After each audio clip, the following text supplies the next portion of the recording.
Hello അസ്സാം വലൈക്കും സാദിഖ് വേങ്ങര കേട്ടോ. പുതിയ വീഡിയോ ആണ്.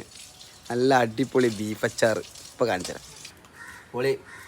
പിന്നെ ബീഫ് അച്ചാർ കേട്ടോ. ബീഫ് അച്ചാർ ഇത് ഇങ്ങനെ നമ്മൾ പോയപ്പോൾ സ്മെല്ലടിച്ചിട്ട് ചോദിച്ചാണ് നല്ലൊരു മണം ഇത് എവിടുന്നാണ്. അപ്പോൾ ഇവിടെ അച്ചാർ ഉണ്ടാക്കുന്നത് എൻ്റെ താത്തന്മാർ. ഇവരെ പരിപാടി എന്ന് വെച്ചാൽ ബീഫ് അച്ചാർ ഉണ്ടാക്കിയിട്ട് ഈ ഓർഡർ അനുസരിച്ച് ഗൾഫ് പോകണമെങ്കിൽ അതുപോലെ ഡോക്ടർമാർ പറ്റുന്നവരൊക്കെ ഓർഡർ ചെയ്യുമ്പോൾ അപ്പോൾ ഉണ്ടാക്കുക കൊടുക്കുക എന്നുള്ളതില്ല. അപ്പോൾ ഇതിൽ ടേസ്റ്റ് സീക്രട്ട് എനിക്ക് കിട്ടിയണേ, നിങ്ങൾക്ക് ആർക്ക് പറഞ്ഞില്ല. വേണമെന്നെങ്കിൽ നമ്പർ കൊടുക്കുക, ഓർഡർ ചെയ്യുക. അടിപൊളി അച്ചാർ ഒരു രക്ഷയില്ല കേട്ടോ. സ്മെല്ലിന് ഇപ്പം തന്നെ എനിക്ക് ഇങ്ങനെ വാരി തിന്നാൻ തോന്നണൊക്കെ ഉണ്ട്. പക്ഷേ ഏത്തക്കാടിന് പോലും ഓർഡർ തന്നല്ലേ. അപ്പോൾ എല്ലാവരും പരമാവധി എന്ത് ചെയ്യുക, വീഡിയോ ഷെയർ ചെയ്യുക. ഇവർ തുടങ്ങിയ പുതിയ സംരംഭമാണ്. അപ്പോൾ ഇതിലേക്ക് അച്ചാർ ബീഫ് മാത്രമല്ല എല്ലാവിധ അച്ചാറും ഉണ്ട്. അടിപൊളി ടേസ്റ്റാണ്, ഒരു രക്ഷമാണ്. എന്താ ആദ്യ അച്ചാർ അല്ലേ, ആദ്യ അച്ചാർ എന്ന് പേര് മൈമുനത്താൻ്റെ. അപ്പോൾ എല്ലാവരും പരമാവധി ഒന്ന് ട്രൈ ചെയ്യുക. ഓർഡർ ചെയ്താൽ എത്തിക്കും. 1 കിലോന് 1/2 കിലോന് എങ്ങനെ വേണമെങ്കിലും. ഓക്കെ, ആണ് നമ്മൾ മൈമുനത്തട്ടോ.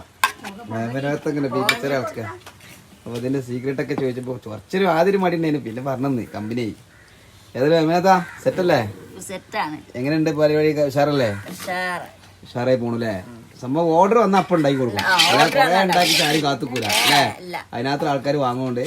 പക്ഷെ വലിയ പരിപാടി ഒന്നും കേട്ടോ. വലിയ ട്രേഡിങ് കമ്പനി നല്ല ഒരു മരുന്ന് പോലോ ഒരു വിഷാംശം പോലും ഇല്ല. എല്ലാ ഒരുവിധ ഹോസ്പിറ്റൽ ഡോക്ടർമാർക്ക് കൊടുക്കണ്ടല്ലേ. അതെ, വിഷാംശം ഒന്നും ഇല്ല. നല്ല നാടൻ ഷേപ്പിൽ ഉണ്ടാക്കി കൊടുക്കുക കേട്ടോ. അപ്പോൾ എല്ലാവരും പരമാവധി ഷെയർ ചെയ്യുക, പരമാവധി ആ നമ്പർ കൊടുക്കുക. അപ്പോൾ എല്ലാവരും ആവശ്യമുള്ള വിളിക്കുക, ഓർഡർ ചെയ്യുക. ഓക്കെ.